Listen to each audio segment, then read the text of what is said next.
Assalamualaikum warahmatullahi wabarakatuh. Alhamdulillah rabbil alamin wassalatu wassalamu ala asyrafil anbiya wal mursalin sayyidina Muhammad wa ala alihi wa sahbihi ajma'in. Rabbi shrah li sadri wa yassir li amri wa hlul 'uqdatam min lisani yafqahu qawli. Kita sama balik kitab kita ni bantahan ulama kurun ke-6 hijrah terhadap manhaj kurun ke-6 hijrah terhadap manhaj dan amalan melampau adalah sufi. Jadi kita nak bincang sikit tentang tegur beberapa perkara lah yang dikira melampau. Pertamanya keramat wali lah. Keramat wali ni bagi golongan sufi ni melampau lah, kalau kira melebihi mukjizat Nabi lah. Sebagaimana Astustri misalnya kata, siapa yang zuhud terhadap dunia selama 14 hari dengan penuh ikhlas dalam hati, akan muncullah keramat pada dirinya. Jadi keramat-keramat bagi setengah ahli sufi ni ialah diusahakan. Mengikut kaedah sunnah ahli sunnah jemaah, keramat-keramat ni dia tak usah dia buat tu tidak sama je. Antara wali Allah ni ada yang keramat gini dan dia amal lain. Ada tak wali ni amal lain, tak perlu usaha. Yang pentingnya dia Allah nak beri dan dia tidak nak. Mukjizat Nabi mukjizat Nabi pun tidak masa Nabi nak jadi gitu-gitu, tidak. Ada benda tu tak jadi Nabi atas kehendak Allah dah. Allah nak bagi barulah Nabi boleh tunjukkan mukjizat dia dah. Bukan atas usaha ikhtiar dah. Yang mukjizat ni, keramat mukjizat ni bukan atas usaha dah. Nak usaha tu lah jadi karut lah. Jadi tertukar antara keramat dengan sihir. Keramat sihir. Cerita ada baru saya baru dengar. Cerita tentang Tok Wali Melayu ni tak? Tok Guru pondok ke setengah. Tok kenali, anak murid tak kenali lah. Hidup, lepas mati hidup semula cerita tak. Pertama betul ke tak tahulah cerita tu. Yang keduanya, orang hidup semula mati dia orang putih, orang kafir pun ramai mati dah. Cina dia ada belakang dah. Dia berhenti jatuh tengok mati, tiba-tiba hidup semula, guk mula jatuh dia. Jadi tidaklah, bukanlah keramat dah. Macam-macam lah cerita dia. Ada antara bentuk keramat lah setengah ahli sufi kata. Tanggapan setengah mereka yang para wali dapat berurusan di alam maya. Daripada Sahal Tustari misalnya, beliau kata, Allah punya para hamba jika mereka mintanya agar tidak melakukan kiamat, sudah tentu Allah tidak akan melakukan kiamat. Siapa kiamat pun bukan ikut kehendak Allah, ikut kehendak tak wali.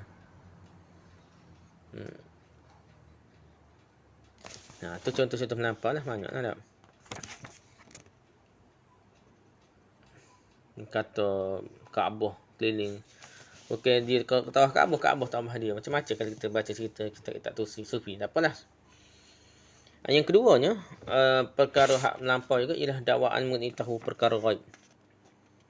Setengah sufi ni kalau belajar, saya pun pernah pergi sekali duduk apa dia buat.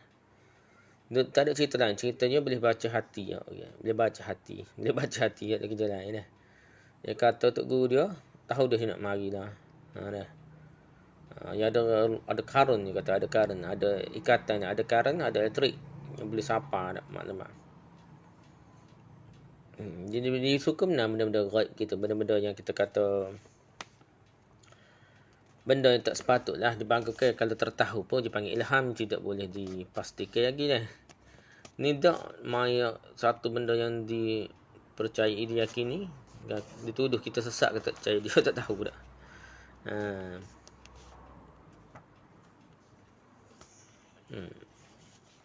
Jadi antara tu mereka kata antara mereka mengatakan siapa yang mengatakan pada gurunya kenapa, dia tidak akan berjaya, kerana syekh dalam kalangan muridnya, syekh Tok Guru tarekat dalam kalangan muridnya tidak ubah bagaikan nabi dalam kalangan umatnya. Dia ubah nabi sampai tahap tu dah, tahap nabi dah. Ada lagi ahli sufi yang melampau menjadi ke Syekh Ahmad Rifai ni, Tok Guru tarekat besar lah, Rifaiyah dah. Jadi kata Tok Guru dia Syekh Ahmad Rifai sebagai pemegang martabat pengurusan alam. Ni tak ada kerja lain. Nak boboh kerja Tuhan ni. Boboh pada para wali dah. Mereka menyebut Syekh Ahmad Rifai adalah kutub bagi segala kutub muka bumi. Kutub utara, kutub selatan, kutub timur, kutub barat. Ni istilah dia. Ada 4 penjuru dia. Kutub segala kutub ni, dia kata boboh pada Syekh Ahmad Rifai. Nak jaga alam ni kan. Kemudian berpindah kepada martabat kutub segala langit. Bukan kata bumi pakat langit. Kutub jaga. Kutub bagi dia maksudnya penjaga dah. Kemudian segala langit yang ketujuh itu berada di kaki beliau saja. Tidak ubah bagaikan gelang kaki. Macam gelang kaki. Ibu ni lah. Sekandari ni macam-macam lah ni. Nak ibu ni tahap lampau mereka. Jadi siapa tahap soalan nak ganti kerja tu jadi menguruskan alam. Sebenarnya kenapa kita konsep malaikat ni bukan dia betul-betul pengurus alam. Malaikat-malaikat ni petugas. Yang betul-betul menerima arahan daripada Allah SWT. 100% setengah tu dia salah faham lah. Ketua malaikat apa kita boleh minta dengan malaikat? Malaikat apa? Gapo-gapo dak? Minta turun rezeki kan dah. Jadi kita minta malaikat tu turun rezeki kau gapo tak boleh. Walaupun kalau dia tugas tu jaga rezeki, tugas dia hanyalah betul-betul diprogramkan. Istilah kita dah. Diprogramkan tadi ikut semua program yang telah ditetapkan oleh Allah SWT. Jadi malaikat pun tak boleh buat putusan, tak boleh apa semua dia ikut arahan Allah SWT. Tu malaikat tiba-tiba kutub. Ala kutub wali ni kutub ni. Masalah mengikut sufi. Mereka ni boleh diminta, diseru. Diminta. Kalau hajat ke apa, diminta. Seolah-olah ganti, dia kata nak kata ganti tugas malaikat pun tak. Malaikat berikut programming yang telah ditetapkan oleh Allah SWT. Tak ada orang boleh minta dengan malaikat. Dia kata Tok Wali ni boleh tahap jadi Tuhan lah, kata tak, ganti kerja Tuhan. Ganti kerja Tuhan. Dan ni ada isu kata ganti kerja Tuhan ni mengkapirkan orang muda-muda, memasukkan neraka orang muda-muda dah. Padahal Tuhan tak ayat pun tak. Kafir setara mana pun kita mana tahu dia taubat ni. Tu kafir tak. Orang bawa tuduh liberal ke apa. Nak tentu ke dia ada neraka. Payah dah. Tapi ada tu ambil tugas menghukum. Orang ni tugas jaga adil ni. Allah jaga adil tiba-tiba. Yang ambil tugas Allah nak jaga adil. Hak ni pun penyakit jugalah. Penyakit yang kita mesti tegur lah dah. Benda yang bahaya lah dah. Okey, seterusnya kita nak pergi pengagungan kubur ni. Kita banyak bincang ni lah hari ni. Pengagungan kubur. Pengagungan ahli-ahli sufi terhadap kubur para wali adalah sesuatu yang tidak dapat dinafikan lagi. Mereka mensucikan dan mengagungkan kubur dengan melakukan ziarah, mengambil berkat dan juga memohon pertolongan daripada penghuni kubur. Untuk hajat ke apa. Kalau kita baca buku mereka, jangan cinta dunia. Doa pun setengah-setengah kitab mereka kata tak perlu doa lah. Tuhan dah. Doa Tuhan ke apa pasalnya? Tuhan apa? Allah tetap dah rezeki kau ke apa tak? Nasib. Dia kata gitu pula. Tiba-tiba ajaran sufi ni banyak juga. Kalau ada hajat boleh minta di kubur dia. Kubur Tok Wali. Dan mereka juga mengemukakan nazar dan korban di kubur tersebut. Dan ni berlaku di Mesir. Berlaku dulu lah. Tahu lah. Dulu lah. Walaupun ada Syekh Azhar ke apa dah. Tegur pun gitulah tak. Al-Junaid pernah menyatakan tentang kubur Ma'ruf Al-Qurhi. Kubur Ma'ruf adalah penawar yang mujarab, hujan di pohon dengannya dan orang ramai mengambil berkat dengan menziarahinya. Al-Qushayri As-Silmi. Kitab. Siapa gitu dah. Tak ada kerja lain. Dia cerita dalam kitab mereka. Kubur Tok Wali ni. Antaranya Ma'ruf Al-Qurhi. Al-Qurhi ni. Penawar mujarab, hujan di pohon dengannya, orang ramai ambil berkat dengan ziarahnya. Asy-Sya'rani menjelaskan ketika menterjemahkan tentang Ma'ruf Al-Qurhi, beliau seorang diperkenankan doanya. Kuburnya dipohonkan hujan dengannya dan diziarahi siang dan malam. Ini jadi itikad keyakinan ramal lah golongan sufi dah. Begitu je boleh minta hajat dengan kubur, dengan Tok Wali dari kubur dah. Beliau juga menjelaskan tentang kehidupan Qais Al-Harrani sebagai salah seorang 4 orang yang boleh menguruskan alam dalam kubur mereka di bumi Iraq. Tak ada kerja lain nak ganti kita ke Tuhan. Penduduk Khurasan memohon hujan dengannya dan mereka dikurniakan hujan setelah berbuat demikian. Minta padahal orang minta Tuhan pada, minta nak kubur pada. Kadang-kadang tak minta pun memang tak dah. Musuh tertentu tu je. Tiba-tiba dia ni apa, dia percaya lah ada sedua cerita tu. Buat modal tak? Buat modal percaya tak? Iaitu minta ujian dengan Tok Wali ni, Qas Al-Harrani. Dia kubur mereka lah, kubur puan-puan ni. Kubur Tok Wali ni. Keadaan menjadi semakin teruk apabila ahli-ahli sufi yang melampau telah memohon pertolongan dengan syekh-syekh sufi baik semasa hidup maupun setelah meninggal dunia. Kami tak depan tu suruh doa tahan lagi tak? Ni mati dah. Ataupun tak ada depan, duduk jauh. Duduk beribu kilo jauh ni, Tok Wali ni. Dia pun doa. Dia Tok Wali, seru juga. Dia hidup lagi tapi kan jauh dah. Suruh tunang hajat dia. Masalah minta untuk Tok Buya. Ya macam-macam lah dia buat cerita-cerita sufi tu. Seolah orang kalau nak darjat tinggi sufi ni, maqam tinggi tak boleh minta untuk tiba-tiba dia menggalak ke masyarakat ni minta dengan sufi dia. Atau guru sufi dia. Okey, lepas tu dan meninggal dunia pun kuat lah. Mereka mempunyai kisah yang pelik-pelik dalam hal tersebut. Antaranya ceritakan salah seorang murid Syekh Muhammad Al-Ma'sum menunggang kuda. Tiba-tiba kuda itu baru teriak dengan kuat sehingga menyebabkan murid tersebut jatuh ke tanah. Kakinya terlekat pada tempat letak kaki kuda tersebut. Kuda itu membawa lari murid tersebut sehingga beliau yakin akan mati. Kemudian ketika itu beliau meminta pertolongan dengan Syekh Muhammad Al-Ma'sum. Ujar beliau, setelah itu aku melihat Syekh datang lalu menghentikan kuda tersebut dan menaikkan aku kembali ke atas belakang kuda tersebut.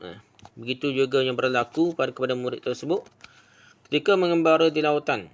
Sedangkan beliau tidak tahu berenang dan ketika itu beliau hampir tenggelam. Ketika itu beliau meminta pertolongan daripada Syekh Ma'sum. Lalu Syekh datang dan memegang tangan dan seterusnya menyelamatkan beliau daripada lemas An-Nabhani. Banyaklah cerita-cerita Sufi Yusuf Naham ni. Kitab dia penuh cerita-cerita gini lah.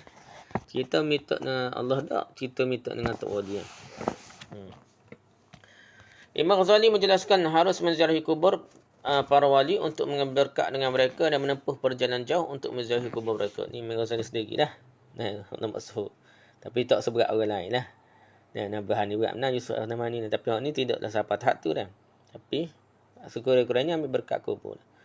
Cari kubur Tok Wali. Ni pun nyakit juga tak. Kubur ni sepatutnya suruh ingat Tuhan. Nabi pergi kubur. Tak kira kubur kafir, kubur Islam pun Nabi pergi duduk situ dah untuk ingat mati. Nabi tak cari kubur Nabi tak. Nabi Muhammad SAW tidak cari kubur-kubur Nabi. Nabi ni kalau minta Tuhan jumpa lalu dah. Tapi Nabi tak ajar. Nabi Ismail mesti ada kat situ, kat Mekah ke apa dah. Tapi Nabi tak ajar, Nabi tak cari pun dah. Tak ada detik tersebut dah. Sedikit pun nak cari kubur Nabi Ismail ke di kuasa Hijaz tu, tak ada. Nabi Hud ke apa tak ada dah. Dan Nabi ni tidak cari gitu.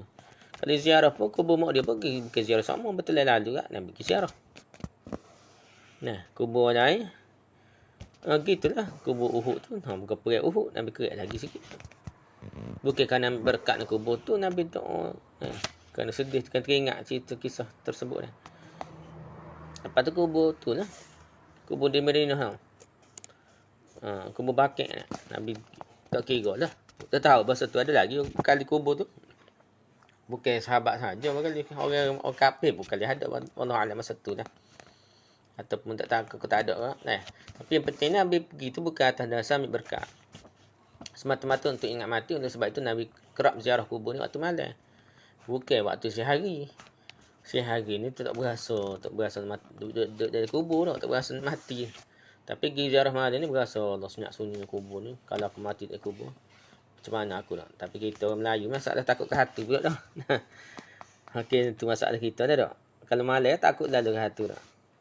Kepercayaan karut kita lah Melayu dah. Asy-Sya'rani menjelaskan tentang terjemahan Asy-Syaikh Baqa' bin Batu dengan menyatakan ramai orang soleh dan para ulama yang berguru dengan beliau.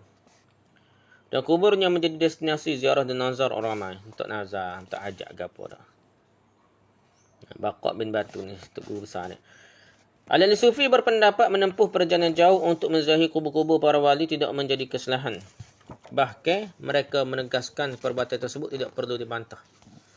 Pengarang kitab Tanwir Al-Qudub Syekh Muhammad Amin Al-Qurdi misalnya menjelaskan perbuatan orang awam mengucuk keranda kubur para wali dan kepuk dia lah. Beranda dia kali lah. Beranda kepuk ke apa dia kepuk ni lah. Yang diletakkan di atas kebun mereka atau Indonesia kali lah.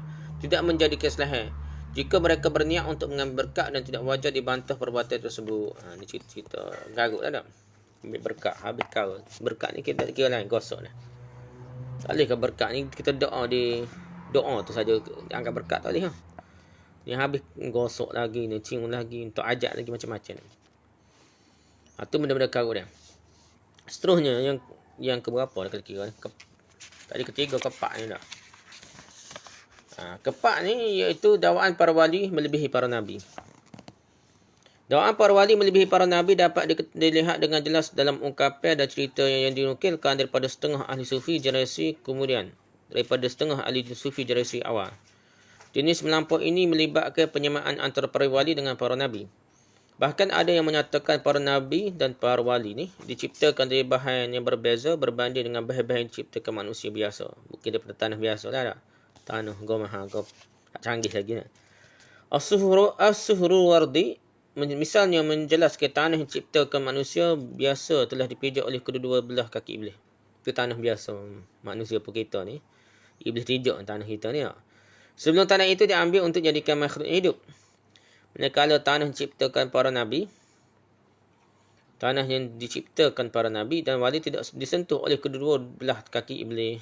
Nabi dan wali ni tak mereka iblis tak tijak kan, tak sentuh pun dah. Oleh kerana itu tanah tersebut kekal bersih suci. As-Suhrawardi tanpa tahun 19. Semisal Syiah lah. Syiah apa ada panggil tinah. Tinah dia, tanah dia, akidah tinah ni.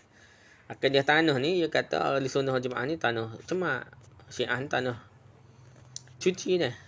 Kalau buat dosa po Syiah ni kalau tercampur daripada tanah orang ahli sunnah jahat tu sikit lah. Jadi dia dimaafkan lah. Ahli sunnah ni buat baik pun dikira salah. Tu cerita akidah tinah. Tengok masuk juga dalam akidah sufi lah. Bagi Imam Ghazali, roh para nabi dan wali berbeza-beza dengan tabiat roh manusia biasa. Beliau menyifatkan roh-roh para nabi dan wali sebagai roh amriyah. Beliau bersandarkan kepada firman Allah SWT yang berbunyi, وَكَذَلِكَ أَوْحَيْنَا إِلَيْكَ رُوحًا مِّنْ أَمْرِنَا مَا كُنْتَ تَدْرِي مَا الْكِتَابُ وَلَا الْإِيمَانُ وَلَكِنْ جَعَلْنَاهُ نُورًا نَهْدِي بِهِ مَن نَّشَاءُ مِنْ عِبَادِنَا وَإِنَّكَ لَتَهْدِي إِلَى صِرَاطٍ مُّسْتَقِيمٍ. Maksudnya, dan demikianlah kami wahyukan kepadamu Muhammad Al-Quran sebagai ruh yang menghidupkan hati dengan perintah kami. Engkau tidak pernah mengetahui sebelum diwahyukan kepadamu apakah kitab Al-Quran itu, dan tidak juga mengetahui apakah iman itu, akan tapi kami jadikan Al-Quran cahaya yang menerangi. Kami beri petunjuk dengannya siapa yang kami kehendaki di antara hamba-hamba kami. Dan sungguhnya engkau wahai Muhammad adalah memberi petunjuk dengan Al-Quran itu ke jalan yang lurus. Surah Asy-Syura surah ke-42 ayat 52. Di Al-Quran ni sumber petunjuk dah. Kalau kira dakwah bagi saya memang betul kaedah tu. Dia Jepun dia terjemah beri Al-Quran dengan terjemahan tu beri ke orang yang nak tahu pasal Islam dah. Lepas tu pinjai kau beri pinjai dulu kau ikut dia dah nak beli. Jadi bui dah. Dia baca tu, lepas baca kat kalau berasa nak masuk Islam ke apa, pergilah dengan ceramah dia lagi.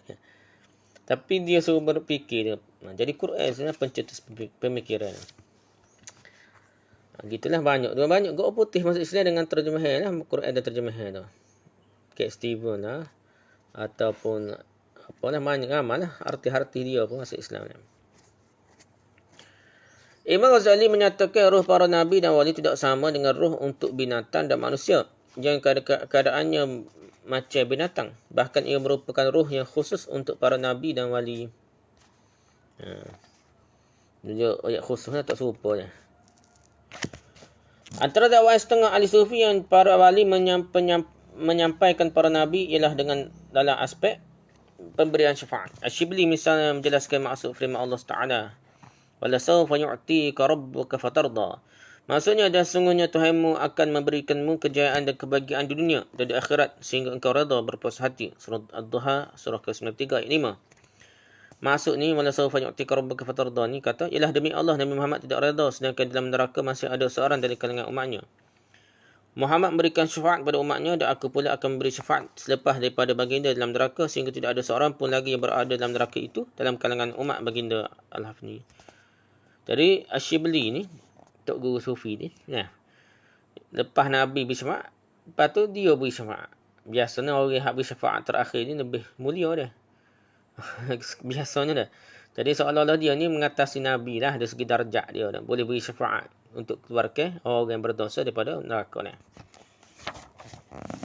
Sikap melampau dalam menyama tarafkan para wali dengan para nabi sehingga sampai pada tahap mengangkat darjat para wali yang ke peringkat yang tinggi. Al-Hakim At-Tirmizi.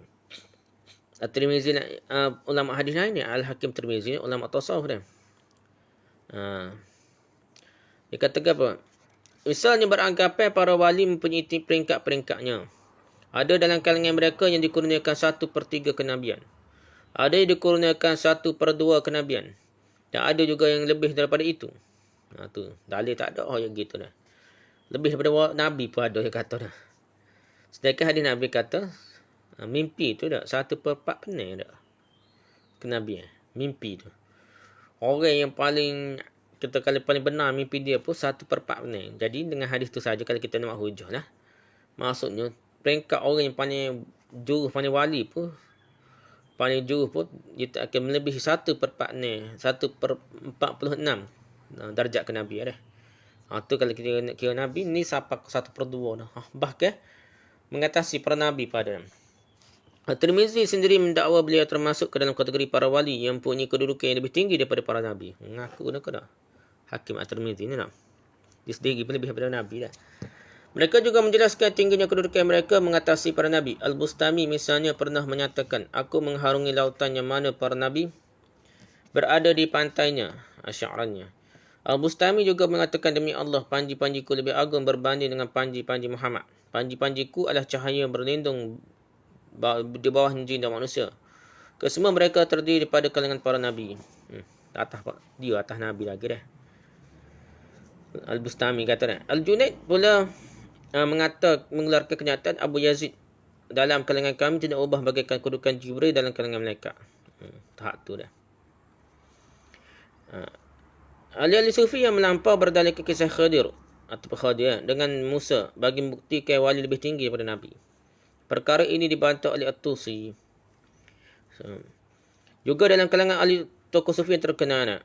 Dia Tusi ni tokoh sufi juga tapi lawan juga sama-sama dia pun dah. Menurut beliau, ahli-ahli sufi yang melampau menyatakan Nabi Khadir seorang yang alim tentang perkara batin dan rahsia segala peristiwa, sedangkan Nabi Musa AS jahil tentang segala rahsia dan perkara-perkara batin. At-Tusi menyatakan golongan sesat itu menyatakan perkara tersebut satu kekurangan pada pangkat kenabian dan kelebihan Khadir mengatasi Nabi Musa AS. Ini menyebabkan mereka melebihkan para wali mengatasi para Nabi. Nabi Khadir tu bukan Nabi, kata wali dah.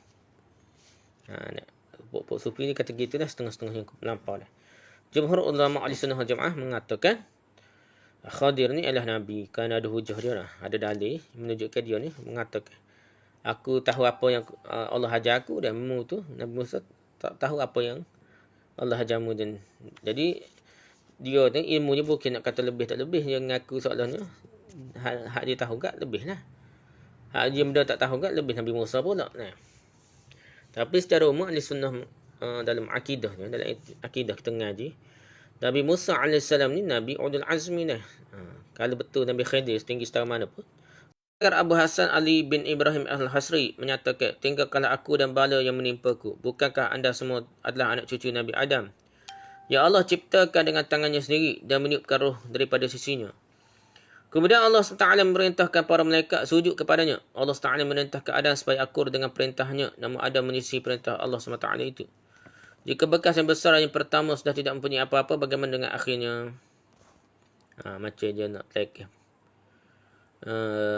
Nabi ada ke apa tak? Gitu dah tak?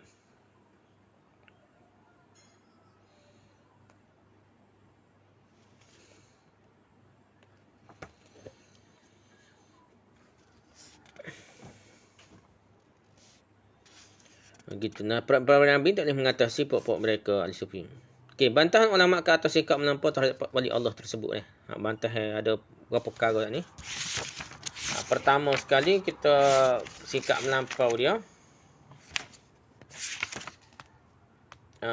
iaitu dakwaan tahu perkara ghaib dah. Dah. Dakwaan tahu perkara ghaib pertama. Yang keduanya aku ada di sini. Keramat, nombor satu keramat dah. Yang keduanya keramat wali yang melampau dah. Yang keduanya tahu perkara ghaib. Ketiganya pengagungan kubur. Yang keempatnya dakwaan para wali lebih daripada para nabi ni. Empat perkara ni lah dia nak bantah ni. Ulama-ulama kurun ke-6 Hijrah. Bantah sikap melampau terhadap wali Allah tersebut. Syariat Islam sebenarnya menyuruh ke arah kesederhanaan dalam segala perkara dan memerangi sifat melampau dan terlalu culas dalam melakukan amalan. Jadi sifat melampau melaksanakan amalan agama pun ataupun terlampau kurang macam liberal sangat pun, semua tu Islam lawan dah, Islam menentang dah. Jadi Islam ni seru kepada kesederhanaan. Dan ada sikap melampau sah dah, karut dah. Firman Allah SWT, a'udzubillahi minasyaitonir rajim, wa kadzalika ja'alnakum ummatan wasatan litakunu syuhada'a 'alan nasi wa yakuna ar-rasulu 'alaikum syahida. Maksudnya, dan demikianlah sebagaimana kami telah memimpin kamu ke jalan lurus, kami jadikan kamu wahai umat Muhammad satu umat yang pilihan lagi adil, pertengahan, supaya kamu layak menjadi orang yang memberi keterangan pada umat manusia tentang yang benar dan yang salah. Dan Rasulullah yakni Muhammad SAW pun akan menjadi orang yang menerangkan kebenaran perbuatan kamu. Surah Al-Baqarah surah kedua ayat 143. Jadi itulah nak jadi orang tengah, pertengahan. Pilihan lagi adil, lagi pertengahan. Jadi wasatal litakunu syahada. Jadi saksi pula. Jadi nak jadi saksi, jadi orang yang adil, orang yang pertengahan, orang yang disaksikan. Orang yang mana dimuliakan ialah orang yang pertengahan, bukan orang yang melampau. Berdasarkan ayat di atas, Allah Taala menyifatkan umat Nabi Muhammad SAW sebagai umat yang sederhana. Allah SWT melarang sikap melampau-lampau dalam agama. Firman Allah SWT, ya ahlal kitab la taghlu fi dinikum wa la taqulu 'ala Allahi illa al-haq. Maksudnya, wahai ahli kitab Yahudi dan Nasrani, janganlah kamu melampaui batas dalam perkara-perkara agama kamu. Dan janganlah kamu mengatakan sesuatu terhadap Allah melainkan yang benar. Surah An-Nisa surah 4 ayat 171. Jangan melampau. Setengah tu ikut melampau lah nak. Melampau. Bicara tentang Allah pun melampau sangat pun jadi macam Mu'tazilah, jadi apa dah. Hukum akal dibincangkan lebih daripada Al-Quran Sunnah. Itu jadi masalah juga. Begitu juga kalau kita saya ke tok guru kita, orang solehin, orang soleh, ulama-ulama soleh kita dah. Jangan sampai tahap taqawul lah. Maksud buat cerita, kita ni ngoyang-ngoyang tiba-tiba cerita kehebatan dia lah, kubur dia sehingga merosakkan umat seluruhnya. Tu melampau. Kalau persendahan kita anggap seperti biasa lah. Nabi Muhammad SAW pun manusia seperti biasa. Jangan jadi macam golongan beralwi dah. Dan golongan-golongan batiniah. Sehingga Allah SWT tu hasil daripada Nur Muhammad. Nur Muhammad tu terhasil daripada zat Allah dah. Zat Allah menghasilkan Nur Muhammad. Nur Muhammad menghasilkan alam. Benda-benda tu karut lah. Dia tak berasa. Dia tak kadang-kadang mereka tak mengaji banyak. Kalau kita mengaji astronomi saja ni. Tengaji bima sakti nombor sama no. Galaksi tu berbina lagi pula dah. Takkanlah Nabi Muhammad SAW kecil ni jadi Tuhan dah. Kita akan merasa kebesaran Allah melebihi jauh daripada kebesaran Nabi Muhammad SAW. Tu betul dah. Tu Nabi wali-wali pergi tu juga dah. Sebab dia tak jumpa, dia tak berasa tok guru dia lebih hebat daripada Allah SWT dah. So Allah ni tak boleh nak jaga alam kecuali kena ada pembantu yang jaga alam. Dia anggap macam Allah ni debit menang kodi lah. Macam kita ni. Kalau jadi bos dari mana, kalau tak ada pekerja, tak jadilah nak. Kita kena ada pekerja yang boleh menyelesaikan tugas-tugas kita. Tugas kita pun tak. Itu manusia. Yang anggap kita lah. Tu umpama macam raja dah. Kalau nak doa dengan terus dengan Allah SWT tanpa tawasul dah, pertengahan dengan wali ke apa ni, takut tak sahabat lah. Yang anggap Tuhan ni pun raja tu bodoh, tak serupa Tuhan dah. Raja tu lemah, tak serupa Tuhan. Raja ni tak tahu dah. Kalau kita guna orang tengah dia tak, Tuhan ni lah dalam hati pun dengar dah. So kita minta direct lah dalam hati tu terletah pun Tuhan tahu. Apa nak guna tak wali tak apa tahu tu nak. Kita gagap pun hajat minta dengan Allah. Allah tu Maha mendengar. Tidak dinafikan keramat kadang-kadang berlaku kepada orang yang beriman dan ia memang sabit dalam Al-Quran dan As-Sunnah. Kita bukan menafikan keramat. Keramat tu kena percaya lah. Wujud percaya dah. Misalnya Al-Quran menjelaskan keramat seorang lelaki soleh pada zaman Nabi Allah Sulaiman AS dalam firman-Nya. Auzubillahi minasyaitonir rajim. Qala alladhi 'indahu 'ilmun minal kitabi ana atika bihi qabla an yartadda ilayka tarfuq. فلما رآه مستقرا عنده قال هذا من فضل ربي ليبلوني أشكر أم أكفر ومن شكر فإنما يشكر لنفسه ومن كفر فإن ربي غني كريم.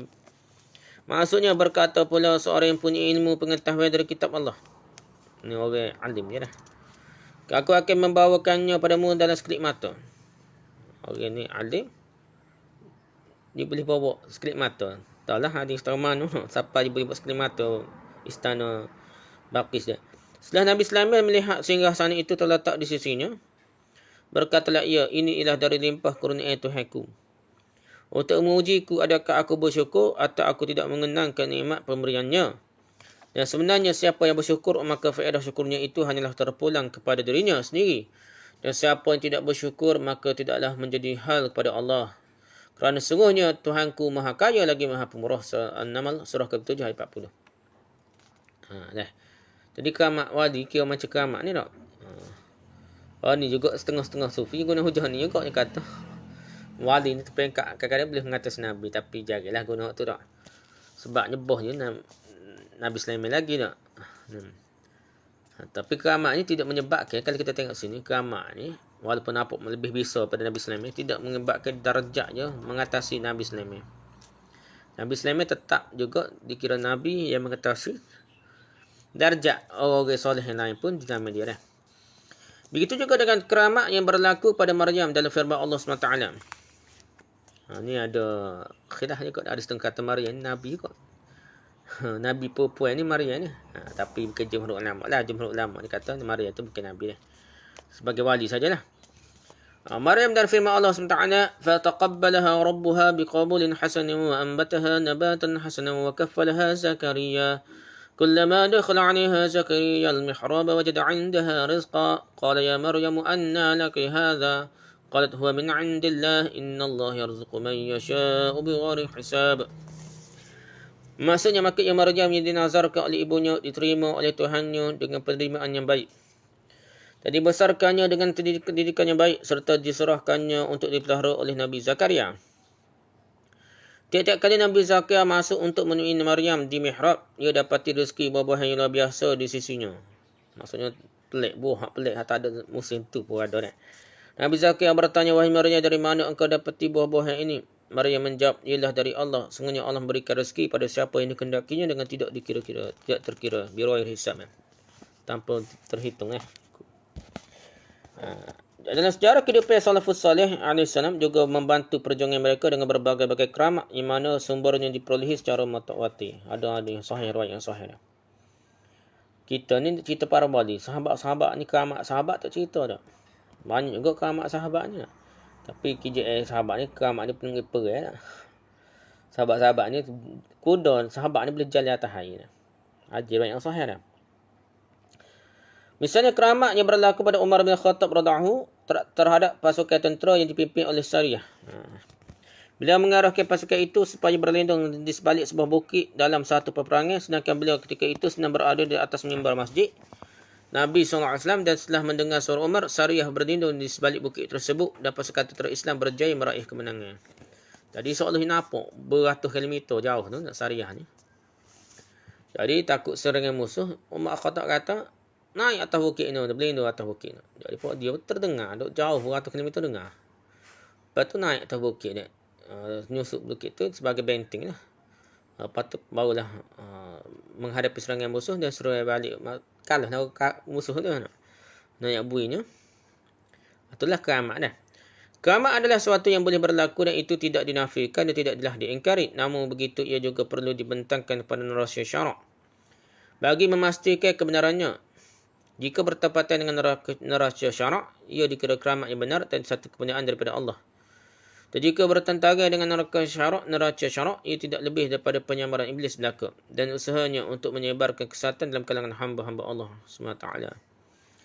Jadi secara asasnya, perbahasannya, biasanya keramat ni bukanlah nak tunjuk dia wali dia. Dia jadi ni kalau dia terdesak gini, tiba-tiba nampak umat tidak nampak musuh mana-mana, nampak tentera Islam mana. Dia pun royak. Royak dengan beratus kilometer dengar sana dah.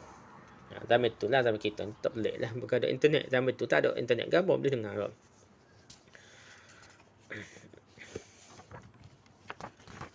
Bantahan Ibn Jauzi. Ibn Jauzi membantah sikap setengah ahli sufi mutakhir.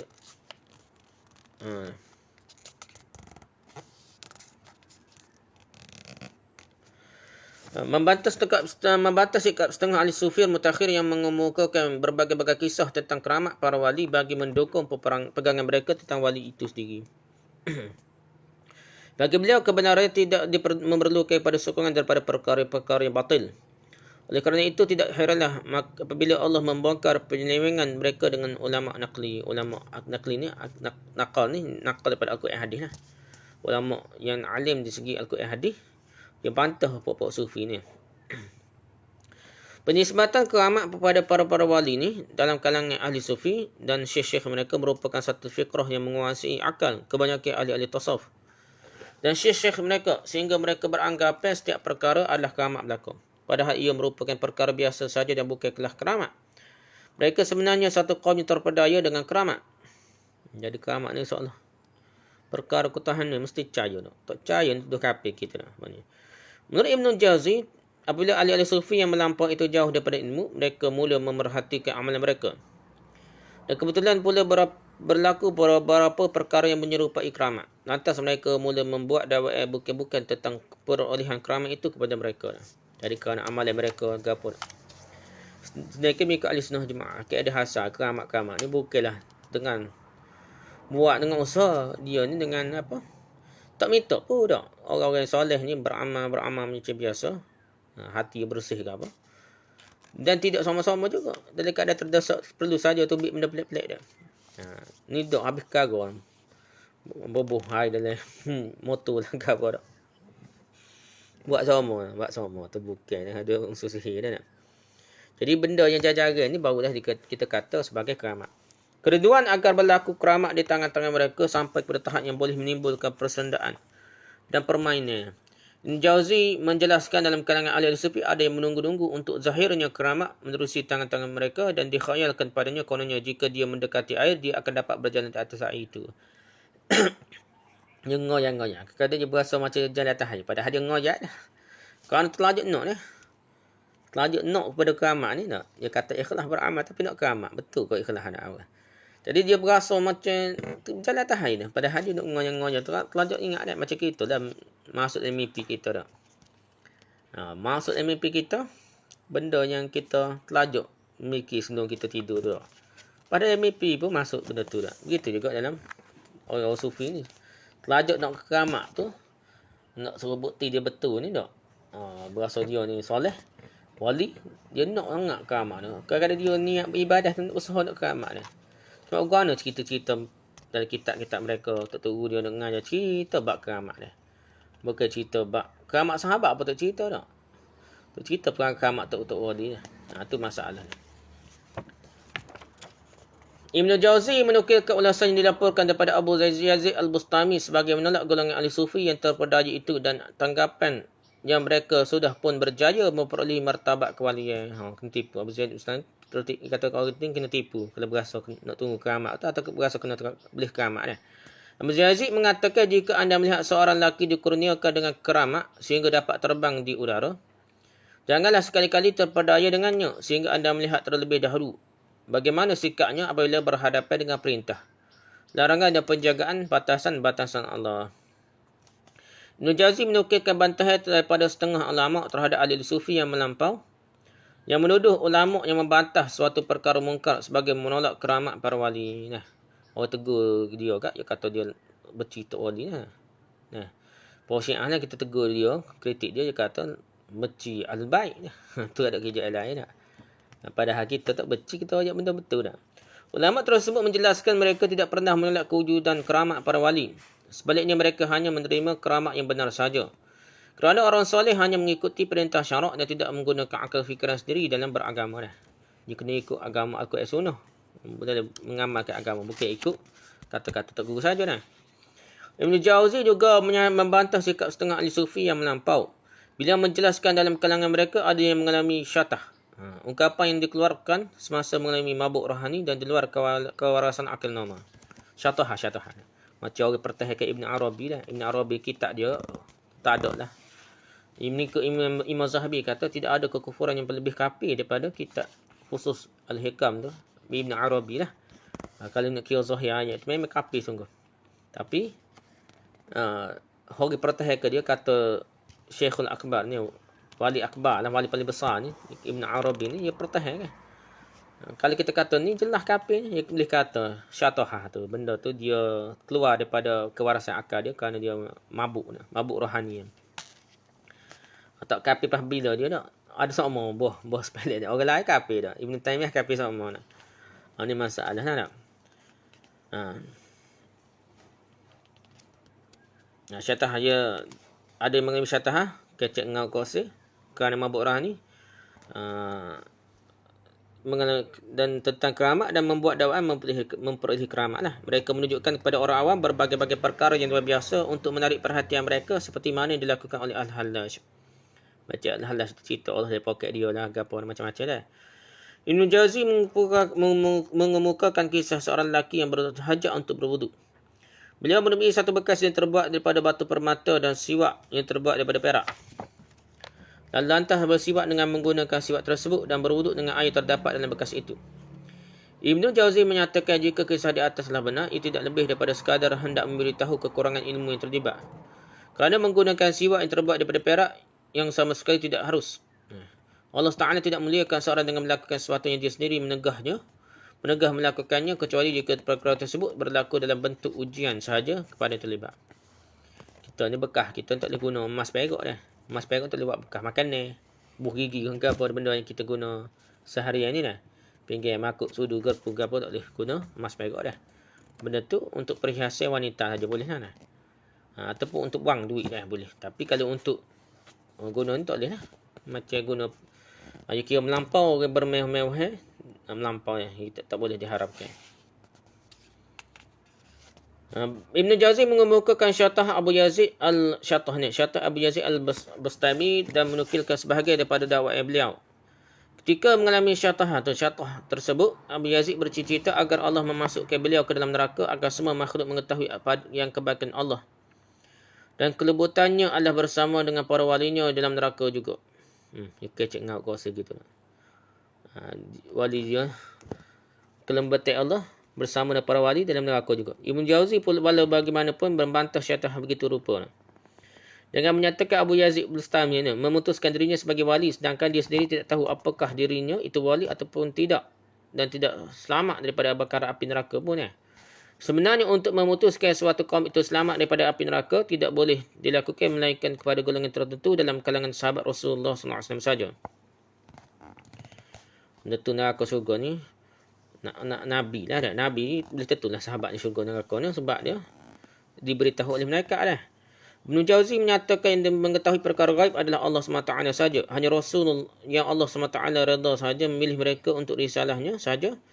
Ya Allah izinkan untuk mengetahui perkara gaib. Ia juga membuktikan yang orang yang beranggapan bintang-bintang membuktikan perkara gaib adalah kafir.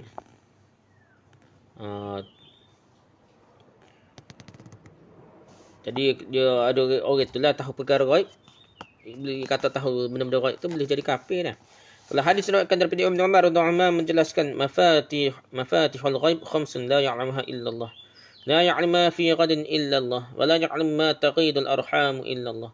ولا يعلم متى يأتي المطر أحد إلا الله ولا تدري نفس بأي أرض تموت ولا يعلم متى تقوم الساعة إلا الله. Maksudnya kunci perkara gaib itu ada 5 dan tidak ada yang tahunya melainkan Allah. Tidak ada yang tahu apa yang akan dikandungi oleh rahim melainkan Allah. Tak tahu. Tino jatuh ke apa lah ni lah pun ada alat nak cek apa. Setelah besar dah, setelah nampak dah barang tu. Hasas lah kita nampak lagi dah. Tidak ada yang mengetahui apa yang berlaku esok hari melainkan Allah. Tidak ada yang mengetahui bila akan turun hujan melainkan Allah. Dan tidak ada yang mengetahui di bumi manakah seseorang itu akan mati melainkan malah tidak ada yang mengetahui bila berlaku kiamat melainkan Allah SWT saja. Hadirat Bukhari 4328. Jadi nak cerita ni benda-benda gaib ni hanya Allah SWT saja tahu.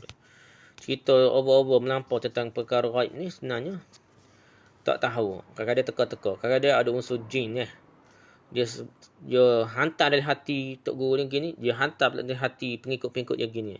Sehingga dia berasa macam ada karen yang mempunyai perasaan yang sama, kehendak yang sama, cita-cita yang sama. Dia berasa dah nak jumpa pada hari tertentu, di waktu tertentu dah.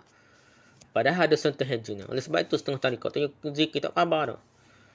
Allah sekali dia jadi pagi lah. Sebenarnya zikir ni untuk ketenangan. Kenapa jadi tak siapa tak khabar, tak tahu apa ni nak. Zikir ni untuk tenang jiwa. Kita nak zikir tenang, bukan kocok melopak ke apa tu. Tu bukan ingat tu. Bukan tenang dah. Tu ketakut tu. Sebab itu saya pernah duduk bersama golongan hak ikut tarekat ni tak.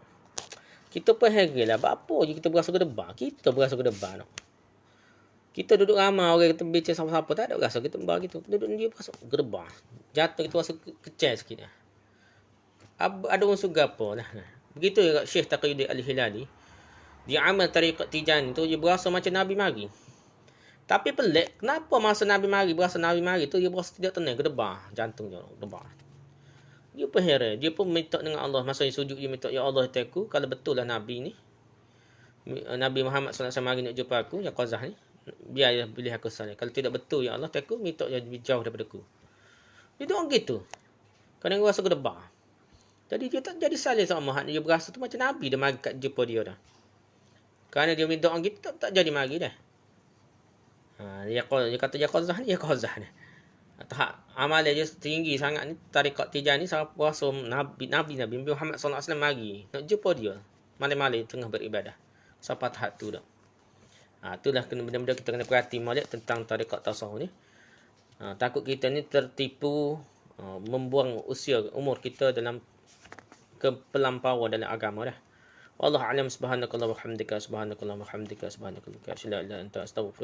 Assalamualaikum warahmatullahi wabarakatuh.